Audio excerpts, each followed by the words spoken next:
चला चला. हा रमी खेळूया. नाही मी ब्लाइंड खेळतो. नाही फ्लश पण फ्लश नको. आपण हे खेळू, चॅलेंज खेळू. हा चॅलेंज चॅलेंज. मला चॅलेंज घ्यायला खूप आवडतं. वा. नाही चॅलेंज नको.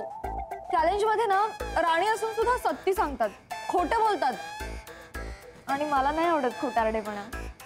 नाही मला कुठे कळतं खरं काय ते. म्हणजे नाही समोरच्याला कळतं कुठे खरं काय ते. चॅलेंज मध्ये नाही का गंमत तीच आहे. हा म्हणूनच तर म्हणते की चॅलेंज नको. Excuse me. आम्ही जाऊ का? नाही मी मी मी येतो जरा जाऊन बाजूला. मला सवय झाली आता. सवय नाही म्हणजे हे अशा अनएक्सपेक्टेड कॉलची सवय झाली म्हटलं. हॅलो एन्काउंटर स्पेशलिस्ट प्रसाद. ते राहू दे, मी काय सांगते ते ऐक. ड्रायव्हर इथून निघालाय, तिथे सगळं ठीक आहे ना? हे बघ कसं बसं मी मॅनेज करतोय. थोडा वेळ ठीक आहे, जास्त वेळ शक्य नाही होणार. ताबडतोब ड्रायव्हरला पाठव मला पिकअप करायला.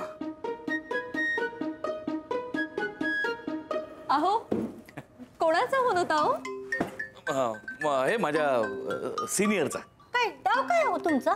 हा आता पत्ते खेळल्याशिवाय कसं कळणार काय डाव होतं ते?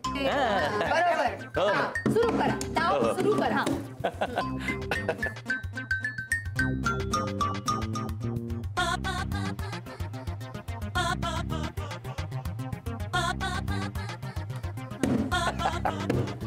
भैया तुम्ही किती छान खेळता.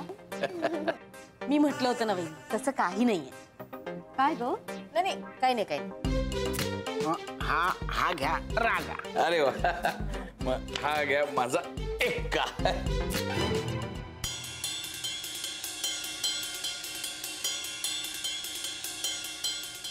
नाही पण तुम्ही राणी टाकलीये. मी राणीला एक्का म्हणतो. म्हणजे कसं आहे राणीचं स्थान राजापेक्षा वरचढ आहे ना. हो राजापेक्षा वरचढ म्हणजे एक्क्याचं स्थान. खरं तर ते राणीचं आहे म्हणून मी राणीला एक्का म्हणतो. कुठल्या शाळेत शिकलत पत्ते खेळायला? तुम्ही काय शाळेत पत्ते शिकायला जात होतात काय? काहीतरी बोलताय. अहो मी प्रत्यक्ष आयुष्याबद्दल बोलतोय.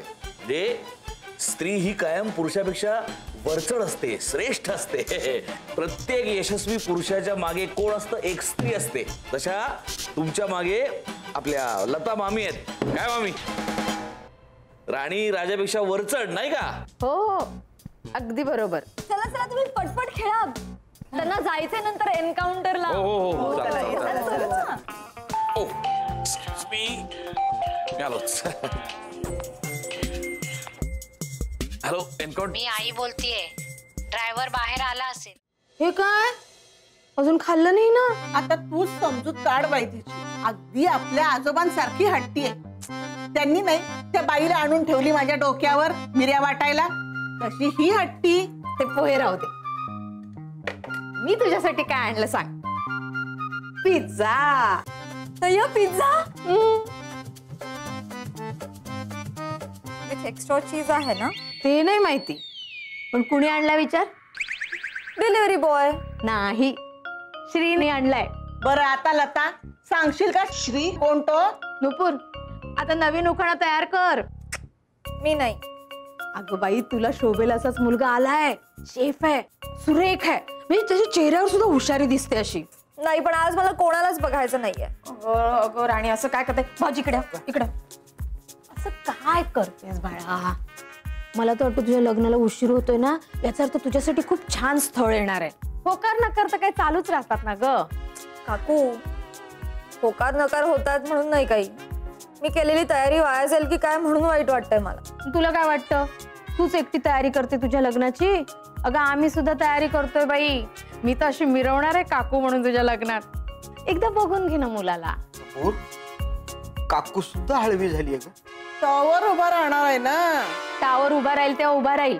तुम्ही उभ्या असेपर्यंत तिचं लग्न झालं म्हणजे मिळवलं. बरं बरं ठीक आहे. खरं तर माझा मूडच नव्हता कोणाला बघण्याचा.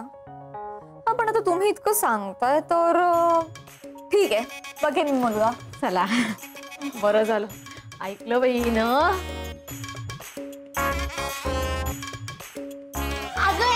हे मला सांग आधी, हा मुलगा नक्की कोणाच्या ओळखीने आलाय? मला माहित नाही, देवा शपथ मला काही माहित नाही. तसं काही नाहीये, म्हणजे खरंच तसं काही नाहीये. हं? तसं काही नाही म्हणजे काय?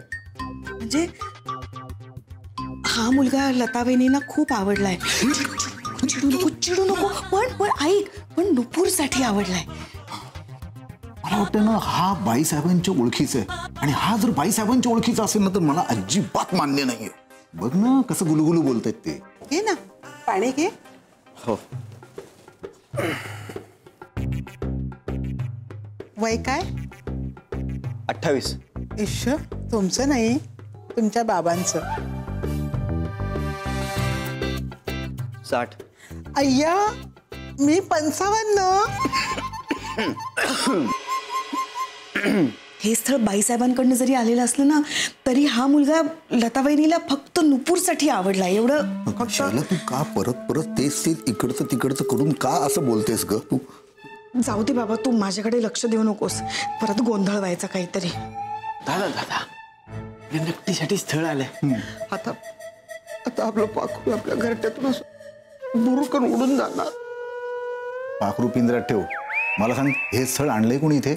मी नाही. विजू, हे बघा भाऊजी, सगळं चांगलं व्हावं असंच वाटतंय की नाही मला. कुणी का स्थळ आणलेलं असे ना. अगं प्रश्न साधा आहे. हा मुलगा या घरात आला कसा? हॉटेलातून. पार्सल द्यायला? नाही हो, शेफ आहे तो. शेफ? म्हणजे आपल्यापैकी कोणीच हे स्थळ इथे आणलं नाहीये? नाही. आणि यांनीच हे स्थळ आणलेलं आहे. आणि असं असेल तर माझा या लग्नाला नकार आहे. मी नुपूरशी बोलून आले, ती तयार आहे त्याला भेटायला. तुमचं काय आता नवीन हे? अशाने टॉवर कधीच होणार नाही. काहीही झालं नाही तरी चालेल, माझा या स्थळाला नकार आहे. नकार देण्यासाठी आधी मुलगा बघण्याचा कार्यक्रम तर स्वयंपाकाची आवड आहे का? हो, म्हणून तर शेफ झालो ना. बाबांना आवड आहे का? नाही, बाबांना नाहीये, आईला आहे आवड, आणि तिच्याकडून माझ्याकडे आली आवड. कळलं. काय कळलं? नाही म्हणजे आईचे गुण आणि बाबांचं रूप घेतलेलं दिसतंय. नमस्कार. नवरा मुलगा शेफ आहे. नमस्कार, मी शेफ श्री केतकर. नमस्कार, मी चंद्रकांत देशपांडे. बस बस. मला सांगा, तुम्ही कोणाच्या ओळखीने आलाय? नाही म्हणजे तुम्हाला कोणी सांगितलं का नुपूरचं लग्न करायचं म्हणून? आमच्या नुपूरच्या अपेक्षा माहिती आहेत ना तुम्हाला. अहो मी काय करताय, नीट बोला लवकर. अहो तुम्ही जरा 2 वाक्यांमध्ये पॉज घ्याल का? मलाही बोलू द्या ना. ठीक आहे, ठीक आहे, 1 मिनिट थांबा सगळ्यांनी. दिला पॉज. आता सांगा, कोणाच्या ओळखीने आलाय? अरे श्री, तू? यश, ते तुझ्या ओळखीचे आहेत? हा. यश, राजा पुढे ये. अरे आजपर्यंत मी तुला बिंडोक समजत होते, पण तुझे कॉन्टॅक्ट खूप चांगले आहेत. हं, अगदी देखणं स्थळ आणलंयस तू. लता, काय आता? त्यांना सांग माझ्या मुलाला नावं ठेवायची नाही. ते श्रीला देखणं म्हणताय, यश तुमच्यावर गेलाय. हा, अरे या स्थळाबद्दल कधी बोलला नाहीस तरी यश. स्थळ? अरे हा आमच्या कॉलेजचा मित्र आहे श्री केतकर. कॉलेजमध्ये ना एकदमच वेगळा होता. म्हणजे मी सांगतो, हा लेक्चरला कमी आणि बस स्टॉपवरच जास्त असायचा. मी आणि नुपूर ह्याच्यावर जाम हसायचो. एकदम अँटिक होता, अँटिक. छान आहे पण. नक्टू जी, ये देखिए आपके लिए कौन आया है. आई. तू इथे? गुलाबाचं फुल देणारा कोणीतरी हवा. मला ना आजच्या दिवशी तुझा होकार हवा होता. Will you marry me? या कारणासाठी नकार नको द्यायला.